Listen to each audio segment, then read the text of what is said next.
Une main humaine dans un gant noir injecte une substance dans le jaune d'un œuf et après quelques minutes, l'œuf se divise pour produire un œuf identique. Au même moment, sur le Hollywood Walk of Fame, une étoile pour Elizabeth Sparkle, lauréate d'un Oscar, est dévoilée. Le temps passe, l'étoile ternit, et bientôt le nom de Sparkle ne brille plus autant. Elle anime désormais une émission de gymnastique à la télévision malgré son âge. La femme est en forme et à bonne mine, mais un jour, elle se rend aux toilettes et, voyant que les toilettes pour femmes sont hors service, elle entre dans celles pour hommes.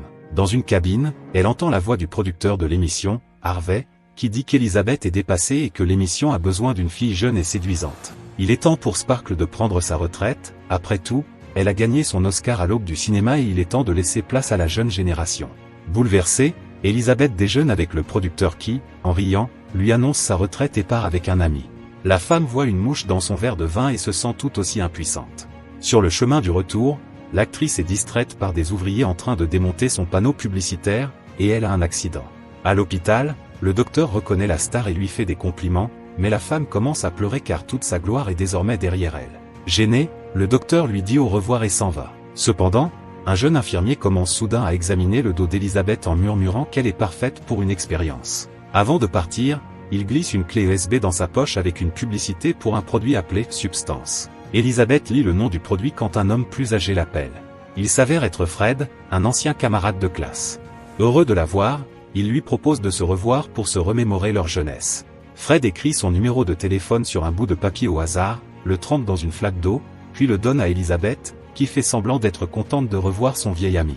En réalité, elle sombre dans une profonde dépression, surtout après avoir trouvé un bouquet chez elle la remerciant pour avoir fait partie de l'équipe toutes ces années. Relisant le mot, Elizabeth insère la clé USB dans la télévision et regarde une publicité pour une substance dont l'injection déverrouille son ADN et initie une division cellulaire, créant une autre version d'elle-même. C'est la substance, et la personne est la matrice.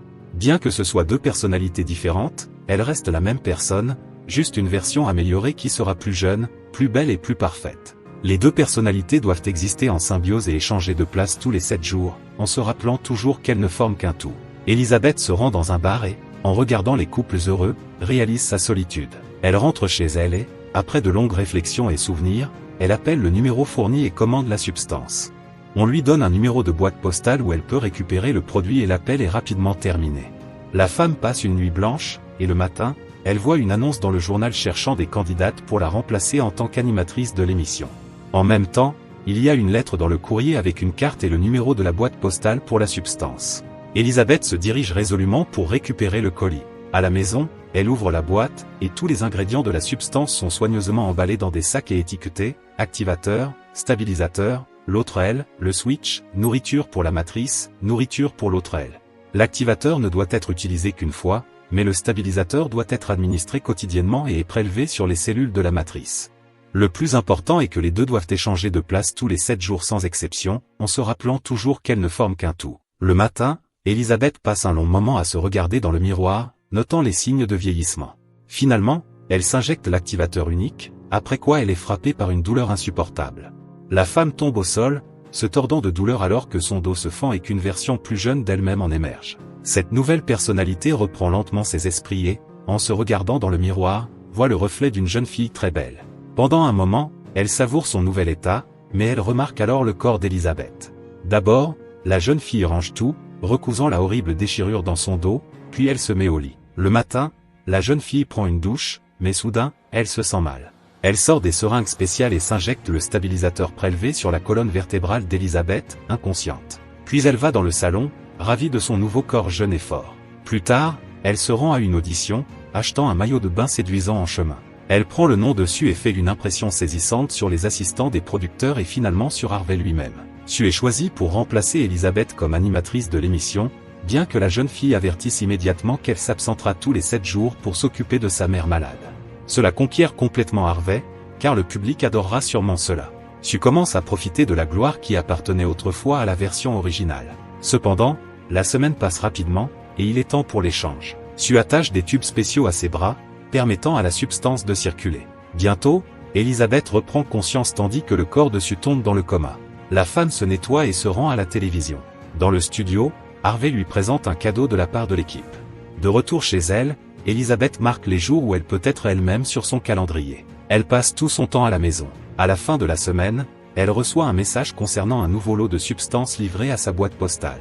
Après 7 jours, elles échangent à nouveau. Sue profite de sa nouvelle vie en tournant des publicités et en savourant sa popularité grandissante, mais un jour, elle commence à penser au corps de la matrice et installe une pièce secrète dans la salle de bain. Alors qu'elle termine, son voisin frappe à la porte pour se plaindre du bruit des outils. En voyant Sue, l'homme est immédiatement charmé et lui propose son aide, mais la jeune femme claque la porte et cache le corps d'Elizabeth dans la pièce secrète, puis remplace son portrait sur le mur par le sien. Le show de Sue devient un énorme succès, avec des audiences en plein essor, au grand plaisir des producteurs. La jeune femme se fait de nouveaux amis et commence à fréquenter des soirées. Un soir, elle ramène un jeune homme chez elle, mais au moment où les choses deviennent intimes, elle se sent soudain mal et se souvient qu'il est temps pour l'échange. Sue se précipite dans la pièce secrète et effectue une procédure de stabilisation supplémentaire. Elle passe la nuit avec le jeune homme et retarde l'échange avec Elizabeth. Quand Elizabeth se réveille, elle trouve le salon en désordre et ses mains déformées par la goutte. Elle lutte pour se ressaisir et appelle le fournisseur de substances, mais il l'informe que les changements sont irréversibles et lui rappelle qu'elle ne forme qu'un tout. Elizabeth remet l'appartement en ordre, puis voit une diffusion de la nouvelle émission de Sue à la télévision. Elle est forcée d'admettre que Sue est très belle. Plus tard, elle entend le voisin demander un rendez-vous à Sue, mais elle ne répond pas à la porte. Ensuite, elle reçoit un nouveau lot de substances. En sortant, elle s'arrête dans un café où un vieil homme engage la conversation, se lamentant que 7 jours, c'est trop long pour retrouver son corps. Il fait tomber ses cartes, et parmi elles, Elizabeth voit une carte identique à la sienne pour la substance. Elle reconnaît dans ses yeux le jeune infirmier qui l'avait conseillé sur l'expérience. Il sait qu'avec chaque fois, il devient de plus en plus difficile de se rappeler qu'on mérite le droit d'exister. Bientôt, la deuxième partie commencera littéralement à la consommer. Elizabeth rentre chez elle en courant, croisant le petit ami de Sue, qui bien sûr ne la reconnaît pas. Cela la pousse à se souvenir de Fred. Elle compose son numéro, et son camarade de classe extatique organise un rendez-vous dans un café. Elizabeth s'habille, se maquille, et cache ses mains sous des gants, mais, de façon inattendue, elle voit un panneau publicitaire avec Sue dessus. Son propre reflet la déçoit immédiatement, et elle change son maquillage, puis l'efface entièrement en pleurant. Elle déchire sa robe et reste chez elle, ignorant les appels persistants de Fred, mangeant de façon compulsive pour faire face à son stress et son insécurité. Quand c'est au tour de Sue, elle monte sur le plateau et commence l'émission. Cependant, pendant les exercices, elle sent soudain quelque chose dépasser sous la peau de ses fesses. La jeune femme arrête immédiatement le tournage et, tandis que le caméraman perplexe essaie de comprendre ce qu'il vient de filmer, elle court à la salle de bain, où elle trouve une grosseur sur ses fesses et en tire une cuisse de poulet frit de son nombril. Elle réalise que pendant qu'elle mène une vie de rêve, Elizabeth mange compulsivement à la maison. Sue est furieuse. Elle se plaint à l'opérateur de substances, mais tout ce qu'elle entend en retour, c'est qu'elle ne forme qu'un tout. Les semaines passent. Un jour, Sue convoque d'urgence Harvey pour lui annoncer qu'elle sera la nouvelle présentatrice du spectacle du Nouvel An, l'apogée de sa carrière. Sue est aux anges. Cependant, elle abuse de plus en plus du stabilisateur, ce qui provoque un vieillissement rapide du corps d'Elizabeth. Quand Elizabeth se réveille à nouveau, elle se retrouve vieille, décrépite, avec des articulations raides et presque entièrement grisonnantes. La femme appelle l'opérateur de substances, et il lui suggère d'arrêter l'expérience, mais il n'y a aucun moyen de restaurer son état. Elle essaie de se convaincre d'abandonner l'expérience, mais elle ne peut renoncer à cette magnifique seconde version d'elle-même, même si ses genoux fonctionnent à peine. Elle se souvient du cadeau de Harvey, qui se révèle être un livre de recettes. Elizabeth se plonge dans l'apprentissage de nouvelles recettes avec une énergie renouvelée, tandis que Sue continue de dominer les écrans de télévision. Un jour, Elizabeth entend Sue se moquer d'elle, raillant la star vieillissante, ce qui la pousse à manger encore plus. Elizabeth devient si furieuse qu'elle jure de mettre fin à l'expérience. Le jour de l'échange arrive, et encore une fois, Sue trouve une pièce pleine de restes de nourriture et de bouteilles vides. Pour obtenir son indépendance et profiter de l'impuissance de la matrice, Sue fait des réserves de stabilisateur pour 3 mois. Cependant, la veille de l'émission en direct, le stabilisateur s'épuise. Sue appelle le fournisseur pour demander plus, mais il lui dit qu'Elizabeth est la seule source, et qu'elles doivent échanger pour reconstituer l'approvisionnement. Il n'y a simplement pas d'autre option. Sue, à peine consciente, commence l'échange. Son petit ami entend des bruits étranges venant de la salle de bain, mais la jeune femme ne lui ouvre pas la porte, car à l'intérieur se trouve maintenant une horrible femme chauve avec une bosse déformée. Finalement, elle lui crie dessus, et il s'enfuit. Elizabeth, désormais une créature hideuse, appelle l'opérateur de substances et le supplie de mettre fin à l'expérience, puis elle part chercher le dernier lot. De retour chez elle, elle traîne le corps de Sue dans le salon et se prépare à l'injecter avec le sérum qui tuera son double. Avec la seringue prête, elle regarde autour d'elle, fixant longuement les portraits de Sue. Elle réalise qu'elle ne peut pas tuer sa version jeune. Elisabeth ramène Sue à la conscience.